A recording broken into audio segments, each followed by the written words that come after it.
আসসালামু আলাইকুম। আজকে আরেকটি নতুন ভিডিও নিয়ে চলে আসলাম। তো আজকের ভিডিওতে হচ্ছে কিভাবে চিরুনি বানানো হয় শিং দিয়ে। তো পুরো ভিডিওটি দেখবেন, অসাধারণ একটা ভিডিও।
তো দেখুন, ফাইনালি আমাদের চিরুনিটা বানানো হয়ে গেছে। তো আসলে অসাধারণ একটা চিরুনি।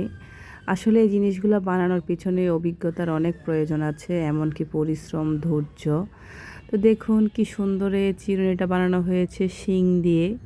তো ভিডিওটি যাদের যাদের ভালো লাগবে অবশ্যই কমেন্ট করে জানাবেন। আর আপনারা যদি এরকম ভিডিও দেখতে চান তাও আমাকে জানাবেন। চেষ্টা করব আপনাদেরকে এরকম কিছু ভিডিও উপহার দেওয়ার জন্য। তো সবাই ভালো থাকবেন, সুস্থ থাকবেন। এতক্ষণ পর্যন্ত ভিডিওটি দেখার জন্য সবাইকে অসংখ্য ধন্যবাদ। আর বেশি বেশি করে শেয়ার করে দিবেন। আল্লাহ হাফেজ।